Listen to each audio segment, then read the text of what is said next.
Hello guys. Firm के समापन के अंतर्गत हमने लास्ट वीडियो में डिस्कस किया था कि बैलेंस शीट की जो विभिन्न मदें हैं उनका क्या क्या अकाउंटिंग ट्रीटमेंट होगा, कौन सी मद को कहाँ ट्रांसफ़र किया जाता है। इसके बाद हमने आपसे कुछ प्रविष्टियों पर चर्चा की थी और हमने आपको बताया था कि संपत्ति और दायित्वों को वसूली खाते में हस्तांतरण से संबंधित प्रविष्टियाँ क्या होगी। इसके बाद हमने चर्चा की थी संपत्तियों के निपटारे से संबंधित क्या क्या प्रविष्टियां होगी, संपत्तियों का विक्रय करने पर क्या प्रविष्टियां होगी, संपत्ति साझेदार द्वारा लेने पर क्या प्रविष्टि होगी। आज हम चर्चा करेंगे आगे कुछ और प्रविष्टियों पर। देखिए, आपको लास्ट वीडियो मैंने बताया था कि दायित्वों को हम वसूली खाते में हस्तांतरित कर देते हैं। वसूली खाते में हस्तांतरित करने पर, तो हस्तांतरित करने की प्रविष्टि क्या बताई थी आपको। सर, वसूली खाते में दायित्व को हस्तांतरित करेंगे तो दायित्व का शेष तो होता है क्रेडिट, और जब हस्तांतरित करेंगे तो दायित्व क्या हो जाएंगे, डेबिट। तो लायबिलिटी अकाउंट डेबिट बताया था आपको, liabilities account debit to realisation account. ये एंट्री मैंने आपको लास्ट वीडियो में बताई थी दायित्व के हस्तांतरण से संबंधित। आज हम दायित्व से संबंधित और प्रविष्टियों पर चर्चा करने जा रहे हैं। देखिए, अब इन दायित्वों को जिनको हमने वसूली खाते में हस्तांतरित किया है, इनका हो सकता है फर्म द्वारा भुगतान किया जाए। तो अगर इन दायित्वों का फर्म द्वारा भुगतान किया जाता है तो हम क्या प्रविष्टि करेंगे, लिखो यहाँ पे, दायित्वों का भुगतान करने पर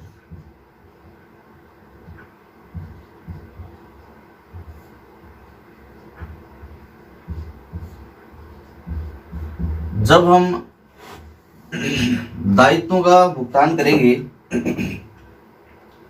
तो देखिए, दायित्व जो थे वो वसूली खाते में चले गए। जैसे ही दायित्व को वसूली खाते में स्थानांतरित किया, दायित्व का खाता बंद हो गया। अब जब दायित्व का भुगतान करेंगे तो दायित्व की जगह वसूली खाते को काम में लेना पड़ेगा। तो जब आपने दायित्व का भुगतान किया, भुगतान करने का मतलब व्यापार से क्या गई, कैश गई, तो कैश अकाउंट तो क्रेडिट हो जाना चाहिए। सीधी सीधी बात ये है, देखिए, टू कैश अकाउंट। अब दायित्व के भुगतान के लिए कौन सा खाता काम में लेना, सर, वसूली खाता काम में लेना है। तो यहाँ पे रियलाइजेशन अकाउंट को डेबिट करेंगे। अब यहाँ रियलाइजेशन अकाउंट डेबिट क्यों करेंगे, दायित्व के लिए जो भुगतान किया जा रहा है इसको आप खर्चा मान रहे हैं, ये खर्चा हो गया भाई। दायित्व का अकाउंट तो पहले ही बंद कर चुके आप, और भुगतान करते समय आप इसको खर्चा मानेंगे। क्यों मानेंगे, क्योंकि यहाँ पे व्यापार की जो आपकी गोइंग कंसर्न कॉन्सेप्ट है वो इनवैलिड डिक्लेयर हो गई थी समापन के समय, कि व्यापार आगे चलने वाला है नहीं, तो दायित्व खर्च में इनमें कोई अंतर नहीं रह गया। तो यहाँ पे आप भुगतान कर रहे हैं तो ये आपका दायित्व डेबिट होना चाहिए था यहाँ पे भुगतान के समय, तो दायित्व की जगह आपने रियलाइजेशन अकाउंट को डेबिट कर दिया है। इसके बाद देखिए, आपको क्या करना है, दायित्व का भुगतान आपने किया तो रियलाइजेशन टू कैश या बैंक अकाउंट एंट्री की ठीक बात है। लेकिन अगर दायित्व का भुगतान ना करके ऐसी सिचुएशन आ जाए कि दायित्व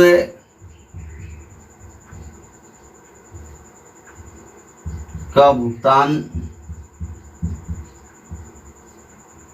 साझेदार द्वारा किया जाए। दायित्व किसके, फर्म के दायित्व हैं जिनका भुगतान किसने किया, साझेदार ने किया।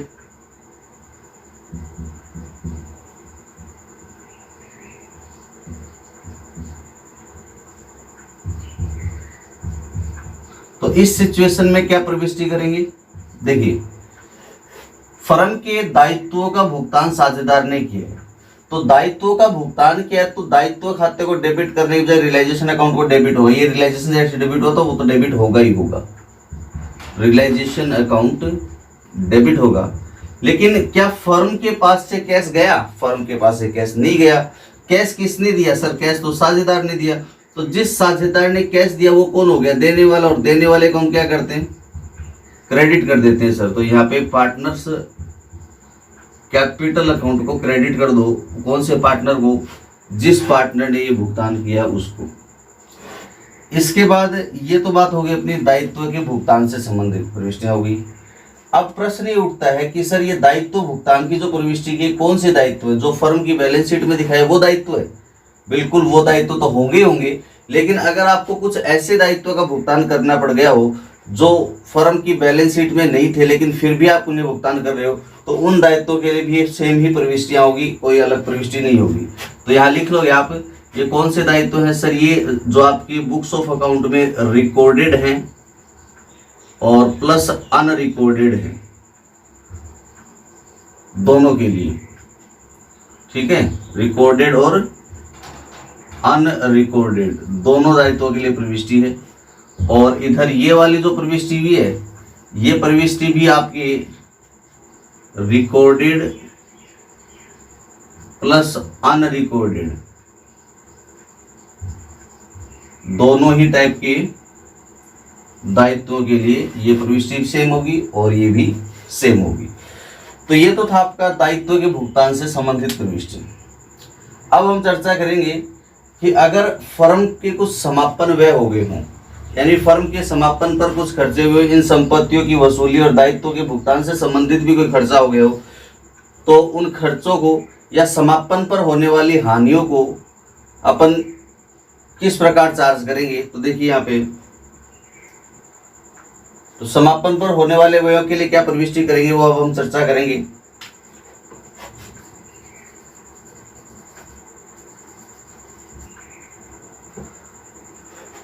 तो चलिए अब हम चर्चा करते हैं समापन व्ययों पर।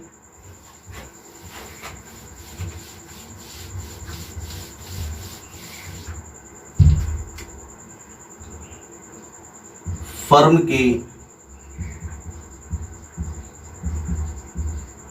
समापन व्यय या वसूली व्यय, फर्म के समापन व्यय या वसूली व्यय। देखिए इन व्ययों की प्रविष्टि को समझने के लिए आपको दो बातों को समझना है।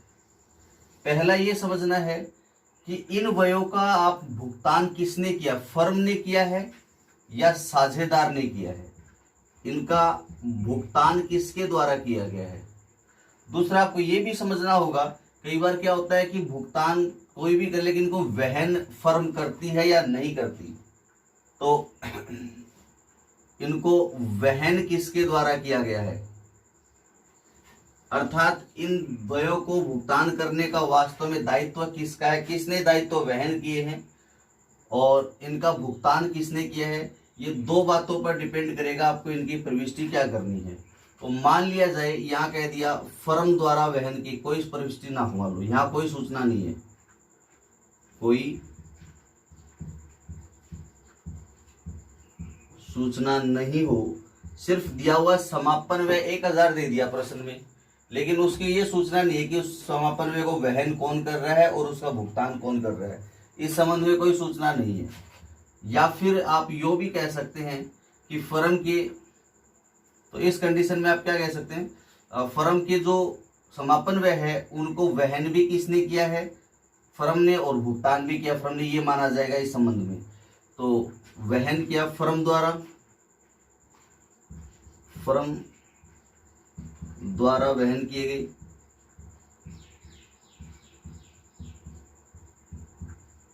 और फर्म द्वारा भुगतान किए गए। फर्म ने वहन किया और फर्म ने क्या किया, भुगतान भी किया। तो फर्म ने वहन किया है तो इसलिए फर्म का एक खर्चा हो गया, और फर्म के खर्चों को हम रियलाइजेशन अकाउंट में क्या करते हैं, डेबिट करते हैं। तो रियलाइजेशन अकाउंट डेबिट करेंगे। समापन पर अपन जो भी खर्चे होंगे उन सभी खर्चों के लिए रियलाइजेशन अकाउंट डेबिट करेंगे, क्योंकि अपन समापन कर रहे हैं तो समापन पर अपना कोई अंतिम खाते अपने को बनाने नहीं है। तो यहाँ पे जो भी खर्चे और हानियां होंगी वो डायरेक्ट कहाँ जाएगी, रियलाइजेशन अकाउंट में चली जाएगी। तो खर्चे हैं इसलिए अपन इसको कहाँ ले जाएंगे सर, रियलाइजेशन अकाउंट के डेबिट में ले जाएंगे। और फर्म द्वारा भुगतान किया गया मतलब फर्म के पास से कैश गई, इसलिए कैश अकाउंट को हम क्रेडिट कर देंगे, क्योंकि कैश व्यापार से चली गई है, तो कैश या बैंक अकाउंट एंट्री कर देंगे यहाँ पे। तो ये समापन व्यय की प्रथम प्रविष्टि। अच्छा जी, दूसरी जो प्रविष्टि हो सकती है, दूसरी सिचुएशन क्या हो सकती है कि मान लो फर्म के जो व्यय हैं, समापन व्यय या वसूली व्यय जो प्रश्न में दिए हुए हैं, वो वहन तो फर्म द्वारा किए गए हैं, फर्म द्वारा वहन किए गए, फर्म द्वारा वहन किए गए, लेकिन भुगतान किसके द्वारा किए गए? भुगतान साझेदार द्वारा किए गए, साझेदार द्वारा भुगतान। प्रश्न में कहा कि भी फर्म के जो समापन व्यय है वो साझेदार भुगतान कर रहा है, तो फर्म के समापन व्यय यानी फर्म द्वारा समापन व्यय को वहन किया गया, इसलिए फर्म का खर्चा है और फर्म के खर्चे के लिए रियलाइजेशन अकाउंट तो डेबिट करना ही करना होगा।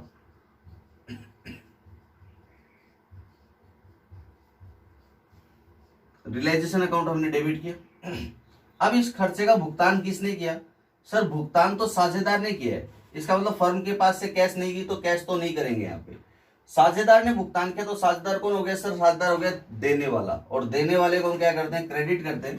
तो यहाँ उस साझेदार को क्रेडिट करो जिसने भुगतान किया टू पार्टनर्स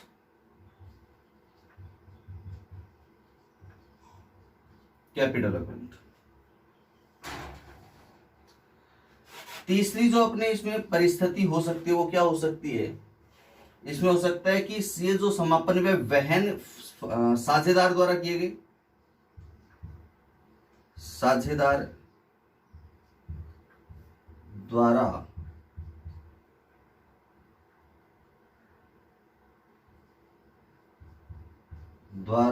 वहन किए गए, और यहां आएगा भुगतान भी साझेदार ने किए, भुगतान साझेदार द्वारा।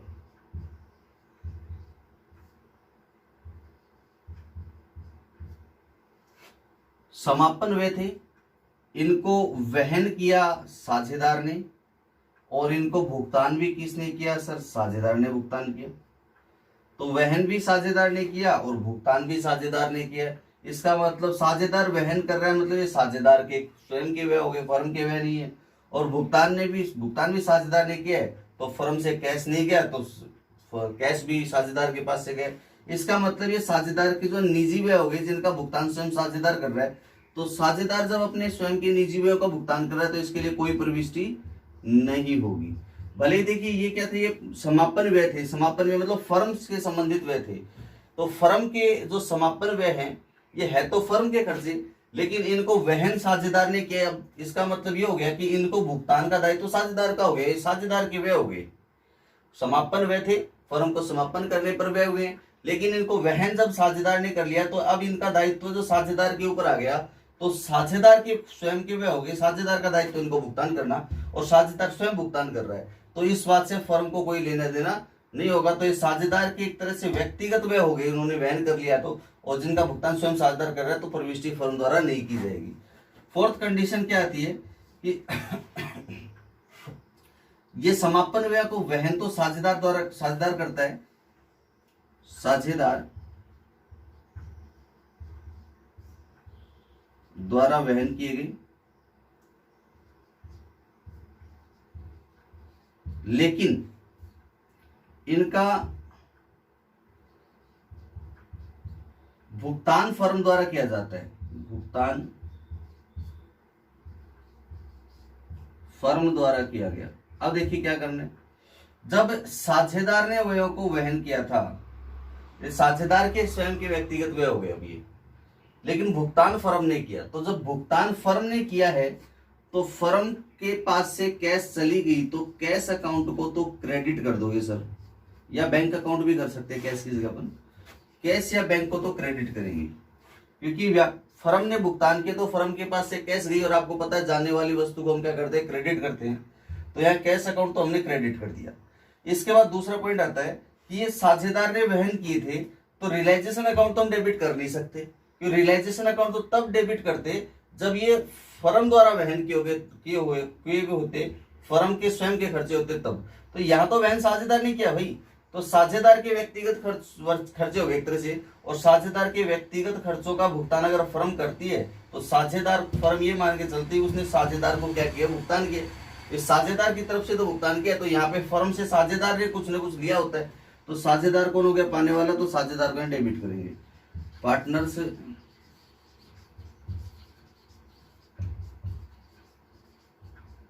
Capital account debit. तो देखिए क्या करना है, 4 सिचुएशन हो जाती है आपके पास। पहली सिचुएशन, फर्म द्वारा वहन किए गए हो और फर्म द्वारा भुगतान किए गए या कोई सूचना ही ना हो, तो उस संबंध में फर्म के व्यय है, इसलिए व्ययों को रियलाइजेशन खाते में डेबिट करते हैं। रियलाइजेशन खाता जो होता है अवास्तविक प्रकृति का खाता है, और अवास्तविक खाते का नियम होता है सभी खर्चे आने इसके डेबिट में आएंगी और आय लाभ क्रेडिट में आएंगे। तो फर्म के खर्चे हैं तो इस खाते के डेबिट में आएंगे, तो ये खाता डेबिट हो जाएगा।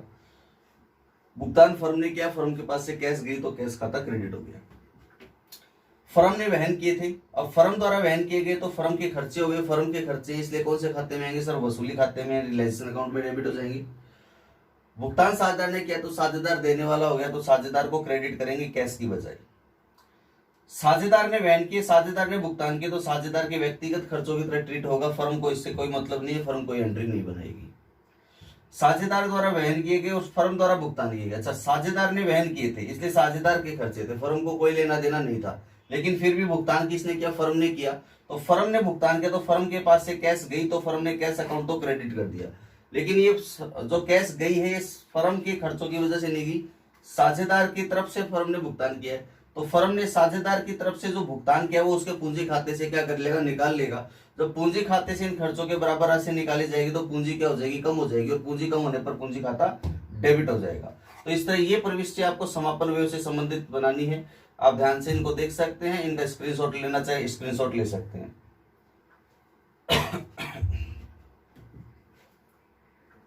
चलिए अब आगे डिस्कस करते हैं अपन कुछ और पॉइंट्स। तो ये था आपका समापन व्यय। समापन व्ययों के बाद हमें क्या करना है, देखिए अब तक जो हमने किया सब क्या क्या काम किया सर, संपत्ति और दायित्वों को वसूली खाते में हस्तांतरण किया, आयोजन और संचय को,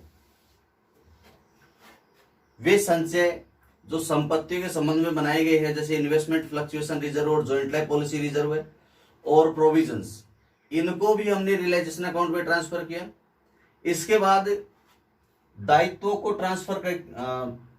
ट्रांसफर किया और संपत्तियों का निपटारा और दायित्वों का निपटारा किया। फिर समापन व्ययों से संबंधित हमने प्रविष्टियां की है। इतना सब काम हो जाने के बाद हम फर्म के वसूली खाते का शेष ज्ञात करेंगे। जो वसूली खाता बनाया गया है जिसमें हमने संपत्ति और दायित्वों को निपटारे के लिए बनाया, तो हमने संपत्ति दायित्वों को वसूली खाते में हस्तांतरण की प्रविष्टि की। फिर संपत्ति को बेचने या फिर साझेदार द्वारा संपत्ति को लेने पर प्रविष्टि की। फिर हमने प्रविष्टि की है कि वसूली व्ययों की क्या प्रविष्टि होगी। हमने दायित्वों के निपटारे संबंधित प्रविष्टियां भी की। तो इतना सब काम हो जाने के बाद अब हम वसूली खाते के शेष पर आएंगे, और वसूली खाते का शेष या तो लाभ होगा अथवा हानि होगी। तो चलिए वसूली खाते के शेष पर हम चर्चा करते हैं।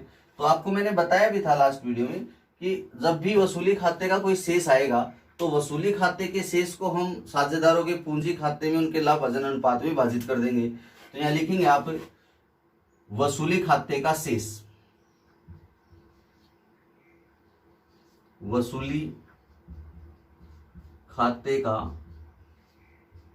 शेष यानी balance of realisation account, balance of realisation account.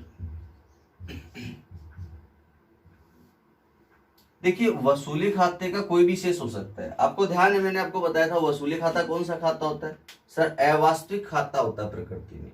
दूसरा फिर मैंने आपको यह भी बताया था कि वसूली खाता जो भी शेष बताएगा वो या तो फर्म का लाभ होगा या फर्म की हानि होगी। तो कब लाभ होगा और कब हानि होगी उस पर हम चर्चा करेंगे। तो अवास्तविक खाता इसका शेष लाभ हानि को बताएगा, और इसका जो भी शेष होगा लाभ या हानि होगा उसे पूंजी खाते में हम क्या कर देंगे, हस्तांतरित कर देंगे। तो लिखिए अगर फर्म के वसूली खाते का शेष डेबिट हो तो हम क्या करेंगे, यहां लिख रहा हूं मैं डेबिट बैलेंस। कौन सा balance sir, debit balance. Debit balance का मतलब हो गया डेबिट शेष, नाम शेष भी कह सकते हैं इसको, डेबिट शेष। अब जो आपका यहाँ पे डेबिट शेष दिया हुआ हो, डेबिट शेष का मीनिंग क्या होगा सर? डेबिट शेष का मतलब होगा जो डेबिट साइड है वसूली खाते की वो क्रेडिट साइड से ज्यादा होगी, यानी कि debit side of realisation account is greater than credit side of realisation account. तो जब डेबिट साइड ज्यादा, देखो कौन सा खाता था सर? अवास्तविक खाता है। अवास्तविक खाते के डेबिट में क्या रखा जाता है? खर्चे हानियों को। तो यहाँ पे डेबिट ज्यादा रहा मतलब हानियां ज्यादा हो रही है, तो ये क्या होगी? फर्म की हानि होगी, वसूली खाते से संबंधित हानि होगी। अब प्रविष्टि क्या करनी है सर? फर्म के वसूली खाते में जो भी हानि या लाभ होंगे सारे पूंजी खाते में हस्तांतरित होंगे। तो चलिए पूंजी खाते में हस्तांतरित करते हैं। तो देखो वसूली खाते का यानी रियलाइजेशन अकाउंट का कौन सा बैलेंस है सर? डेबिट बैलेंस, यानी डेबिट साइड का अमाउंट ज्यादा है। तो जब वसूली खाते का डेबिट शेष है तो वसूली खाते को हम बंद करने के लिए क्या करना पड़ेगा? क्रेडिट करना पड़ेगा, क्योंकि इसका बैलेंस ट्रांसफर कहाँ करना है? कैपिटल में। तो इसका मतलब इसे तो बंद करो, यानी कि इसका शेष कौन सा आ रहा है? डेबिट, डेबिट शेष आ रहा है, तो इसे क्या करेंगे? क्रेडिट करके बंद कर देंगे। तो टू रियलाइजेशन अकाउंट, ये तो क्रेडिट हो गया और क्लोज हो गया अकाउंट। अच्छा सर कहां ट्रांसफर करना था? पूंजी खाते में स्थानांतरित करना है। तो जब भी आप हानियों को पूंजी में स्थानांतरित करते हैं तो हानियों से पूंजी क्या हो जाती है? कम हो जाती है। और जब पूंजी कम हो जाएगी तो पूंजी खाते को क्या कर देंगे? डेबिट कर देंगे। तो यहाँ पे पार्टनर कैपिटल अकाउंट को डेबिट कर देंगे उनके लाभ भाजन अनुपात में। इसके बाद मान लीजिए कि वसूली खाते का डेबिट शेष ना हो कि क्रेडिट शेष हो, तो वसूली खाते का क्रेडिट शेष, यानी कि क्रेडिट शेष का मतलब होगा कि आपकी क्रेडिट साइड ज्यादा है।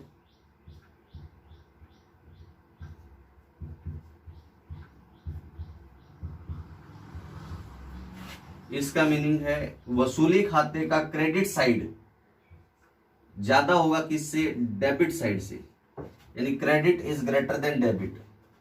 इसका मीनिंग क्या है? देखो वसूली खाता है वास्तविक खाता है, खर्चे हानियों को डेबिट में रिकॉर्ड करते हैं इसके, और आय लाभों को क्रेडिट में रिकॉर्ड करते हैं।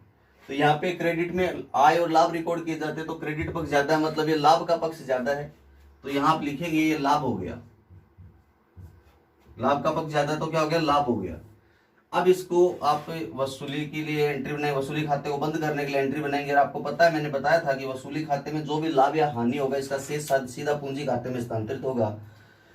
तो देखिए वसूली खाते का इस रियलाइजेशन अकाउंट का कौन सा शेष है सर? क्रेडिट शेष है। क्रेडिट है इसलिए इस अकाउंट को हम डेबिट करके क्लोज कर देंगे। Realisation account debit. क्रेडिट किसको करना है सर? यहाँ क्रेडिट करना है अपने को पार्टनर कैपिटल को। क्यों करना है? देखो ये जो रियलाइजेशन का क्रेडिट बैलेंस था इसका मीनिंग था लाभ, और लाभों को जब आप पूंजी में स्थानांतरित करेंगे तो पूंजी में क्या हो जाएगी? वृद्धि हो जाएगी। और जब पूंजी में वृद्धि होती है तो पूंजी खाते को क्रेडिट कर दिया जाता है। इसलिए प्रविष्टि क्या होगी? Realisation account debit to partners capital account, ये प्रविष्टि होगी। तो ये थी आपकी वसूली खाते से संबंधित प्रविष्टियां। अब हम चर्चा करेंगे कि वसूली खाता किस प्रकार बनाया जाता है।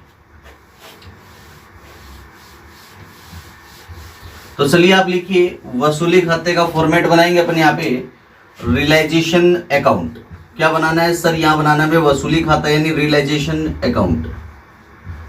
बताइए जरा ये कौन सा खाता है प्रकृति में? सर आपने बताया था कि इस खाते की प्रकृति होती है अवास्तविक।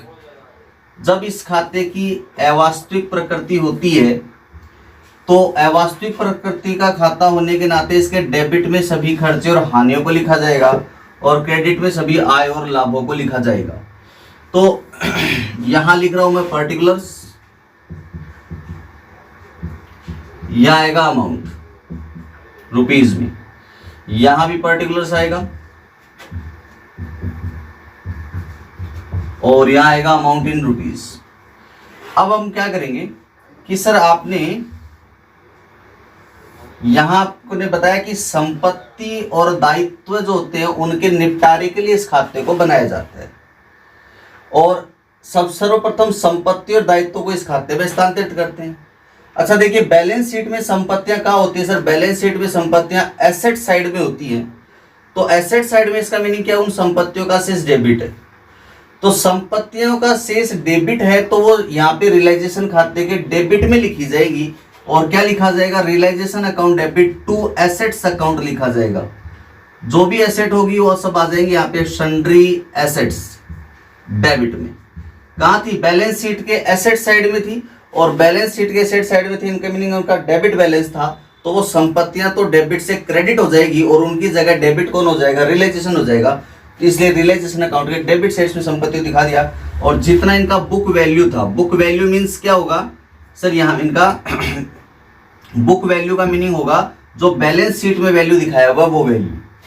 इसके बाद यहाँ ध्यान रखना है, यहाँ उन एसेट में से कैश को छोड़ देना और बैंक बैलेंस को छोड़ देना, बाकी एसेट आ जाएगी। संचित हानियां नहीं आएंगी, पूंजी खाते का शेष नहीं आएगा। जो मैंने आपको लास्ट वीडियो में जो बैलेंस शीट आपको बनवाई थी और बैलेंस शीट के अकॉर्डिंग मैंने आपको बताया था कि हर एक आइटम का अकाउंटिंग ट्रीटमेंट क्या होना है। तो मैंने आपको उसमें बताया था कि रियलाइजेशन अकाउंट में कौन कौन से आइटम्स ट्रांसफर होने हैं, एसेट में कौन कौन से एसेट ट्रांसफर होनी है, उन एसेट को ही आपको यहाँ पे ट्रांसफर करना है। इसके बाद देखिए, दायित्वों को भी आपको रियलाइजेशन अकाउंट में ट्रांसफर करना होगा। तो दायित्व क्या होते हैं सर? दायित्व तो बैलेंस शीट के दायित्व पक्ष पर होंगे, लायबिलिटी साइड में। तो जो लायबिलिटी साइड में जितनी भी आइटम्स होती हैं उनका सबका कौन सा बैलेंस होता है सर? क्रेडिट बैलेंस होता है। इसलिए वो रियलाइजेशन अकाउंट के भी क्रेडिट में आ जाएंगे। कारण क्या होगा रियलाइजेशन क्रेडिट में आने का? क्योंकि वो वहां पे लायबिलिटी साइड में मीन्स वहां पे वो लायबिलिटी क्रेडिट है। और क्रेडिट है तो जब वो ट्रांसफर होंगे तो क्रेडिट से लायबिलिटी हो जाएगी डेबिट, और वहां पे उनकी जगह क्रेडिट में कौन आ जाएगा? रियलाइजेशन। इसके मतलब रियलाइजेशन अकाउंट के क्रेडिट में लिख दिया जाएगा बाय सन्ड्री लायबिलिटी। क्या लिख देंगे? Sundry liabilities. सन्ड्री लायबिलिटीज आ जाएगा यहाँ पे। जो भी लायबिलिटीज होगी, फॉर एग्जांपल क्रेडिटर है, आउटस्टैंडिंग एक्सपेंस है, बिल पेबल है, जो भी लायबिलिटी है वो यहाँ पे आ जाएगी। तो यहाँ पे इनकी भी लायबिलिटी की भी क्या आ जाएगी सर? बुक वैल्यू आ जाएगी। बुक वैल्यू मीन्स जो आपकी बैलेंस शीट वैल्यू है वो बैलेंस शीट वैल्यू यहाँ पे दिखा देंगे इसकी। इसके अलावा बैलेंस शीट के लायबिलिटी साइड में अगर आपके कोई ऐसे रिजर्व हैं जिनका संबंध किससे हो? इन संपत्तियों से हो। जैसे इन्वेस्टमेंट फ्लक्चुएशन रिजर्व हो गया। यहाँ पे अगर जॉइंट लाइफ पॉलिसी का बैलेंस हो तो जॉइंट लाइफ पॉलिसी रिजर्व हो गया, वो भी संपत्ति से संबंधित है। या कोई भी प्रोविजन, तो वो चीजें भी आप यहाँ पे ट्रांसफर करेंगे। तो क्या लिखेंगे यहाँ पे? बाय, आपने एंट्री भी बनाई थी, क्या बनाई थी sir? Reserve and provision account debit, joint life policy reserve account debit, investment fluctuation reserve account debit to realisation account. ये प्रविष्टि भी आपने पिछले वीडियो में बनाई हुई है। तो देखिए यहाँ पे आपको क्या करना, by joint life policy reserve या इन्वेस्टमेंट फ्लक्चुएशन रिजर्व या फिर प्रोविजंस तो इनको भी आपकी इनकी जो बुक वैल्यू यानी बैलेंस शीट वैल्यू वो यहाँ पे दिखा देनी है। लेकिन ये जो तीनों आइटम है, ये तीनों की तीनों नॉन कैश आइटम है, इनका अकाउंटिंग ट्रीटमेंट यहाँ के बाद कहीं नहीं करना, बस यहाँ लास्ट करना, इसके बाद कहीं नहीं करना। तो ये जो है नॉन कैश आइटम है, इसको बस ट्रांसफर करना, इनका अकाउंट क्लोज हो गया। इसके बाद हम क्या करते हैं, इन संपत्तियों का निपटारा करेंगे। भाई संपत्तियों का निपटारा करेंगे तो इनका निपटारा होगा अपोजिट साइड में, क्रेडिट साइड में निपटारा होगा।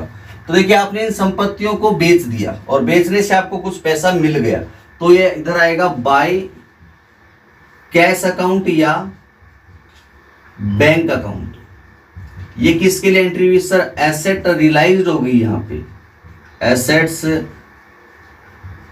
रियलाइज्ड हो गई। अब ये कौन एसेट जो थी यहाँ पे वो रियलाइज होगी, तो आपने यहाँ एंट्री कर दी बाई कैश या बैंक। तो एंट्री क्या हुई? Cash account debit to realisation account entry होगी। अच्छा, ये कौन सी एसेट हो सकती है सर? ये एसेट रिकॉर्डेड भी हो सकती है और अनरिकॉर्डेड भी हो सकती है। ये बात आप ध्यान रखना। रिकॉर्डेड के लिए तो आप एंट्री बनाओगे, लेकिन अनरिकॉर्डेड एसेट को अगर आपने सेल कर दिया है तो उसके लिए भी सेम एंट्री बनाओगे। तो यहां पे कौन सा वैल्यू आएगा सर? यहां पे आएगा एक्चुअल रियलाइज्ड वैल्यू। कितना एक्चुअली में रियलाइज हुआ है उतना वैल्यू यहां पे शो करना है। अच्छा सर, ये एसेट सेल कर दी, इनसे रियलाइज हो गया तो बाय कैश एंट्री होगी। अगर इन एसेट को सेल ना करके अगर इन एसेट को पार्टनर टेक ओवर कर लेता तो तो पार्टनर रिसीवर हो जाता, भाई रिसीवर होता तो डेबिट करते, कैश की जगह पार्टनर लिख देते अपन। तो bye partner capital, concern partner capital account को अपन यहाँ क्या कर देते, लिख देते कैपिटल अकाउंट। ये हो गया assets taken over, assets taken over. कौन सी एसेट हो सकती है सर, ये रिकॉर्डेड तो होगी कंफर्म रिकॉर्डेड अगर लेता है पार्टनर तो बाय पार्टनर तो होगा ही, लेकिन अनरिकॉर्डेड एसेट भी पार्टनर ने अगर टेक ओवर किया तो ये सेम प्रविष्टि होगी, रिकॉर्डेड हो चाहे अनरिकॉर्डेड हो कोई फर्क नहीं पड़ेगा, रियलाइज होने की और पार्टनर टेक ओवर करने पर ये सेम एंट्री होगी। यहां कौन सा वैल्यू आएगा, जो पार्टनर और फर्म के बीच एग्री हुआ है, एग्रीड वैल्यू, पार्टनर और फर्म के बीच जितने वैल्यू एग्री हुआ है उस वैल्यू पे अपन एंट्री पास करेंगे। इसके बाद आप क्या करेंगे सर, ये एसेट का तो निपटारा यहाँ पे हो गया। अब बात करेंगे हम किनकी, लायबिलिटी की, और इन लायबिलिटी का अब निपटारा करेंगे तो इनका इधर अपोजिट साइड में निपटारा करेंगे। यहाँ लिखेंगे अप टू कैश या बैंक अकाउंट। अच्छा जी, कैश या बैंक का मतलब क्या है कि आपने इन एसेट से क्या कर लिया सर, इन एसेट को अपन ने सॉरी इन लायबिलिटी का आपने क्या कर दिया सर, इन लायबिलिटीज का हमने पेमेंट कर दिया, लायबिलिटीज पेड, लायबिलिटीज पेड। इसके बाद क्या करना है सर, यहाँ पे हम लिखेंगे टू, अगर ये लायबिलिटी का फर्म ने पेमेंट ना करके पार्टनर ने लायबिलिटी का पेमेंट किया होता तो लिखते partner capital account, partners capital account, liability paid by partner. लेकिन यहां पे ध्यान रखना आपको, यहां आएगा कैश या बैंक में actual payment, actual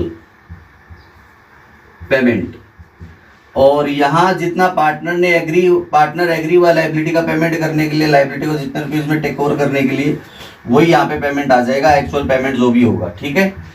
other than any other information के एब्सेंस में आपको वही वैल्यू लेना जो एक्चुअल पेमेंट हो रहा है। तो ये तो कुछ आइटम हो गई, एसेट और लायबिलिटी का हिसाब हो गया। अगर फिर कोई एक्सपेंस हो रियलाइजेशन एक्सपेंस, तो उसके लिए डेबिट करेंगे रियलाइजेशन अकाउंट को, तो कैश या बैंक की एंट्री करेंगे सेम आप, कैश या bank account.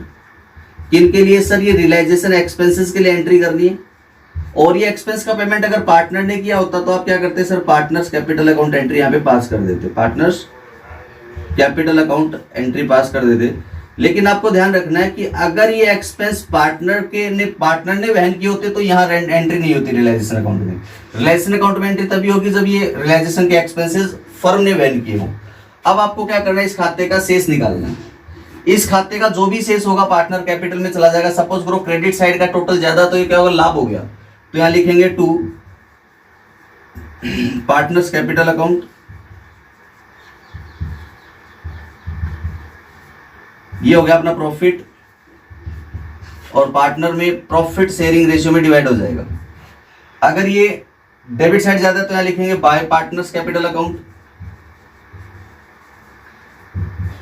Bye partners capital account. ये क्या हो गया सर, ये लॉस हो गया, तो जो भी प्रॉफिट शेयरिंग रेशियो होगा उस प्रॉफिट शेयरिंग रेशियो में डिवाइड हो जाएगा।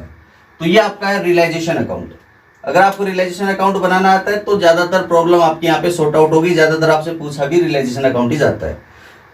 तो चलिए, ये है आपका रियलाइजेशन अकाउंट। रियलाइजेशन अकाउंट का मैंने आपको फॉर्मेट बताया, इससे रिलेटेड एंट्रीज बताइए, रियलाइजेशन अकाउंट की एंट्रीज, और इस अकाउंट को आप ढंग से तैयार करेंगे। एक बार फिर से आप अपनी नोटबुक में इसको अच्छे से बना के देखेंगे, और मिलते हैं अपन नेक्स्ट वीडियो में बैलेंस शीट में जो अदर आइटम्स थी, बाकी जो आइटम बच गई थी उनके अकाउंटिंग ट्रीटमेंट के साथ। Thank you very much.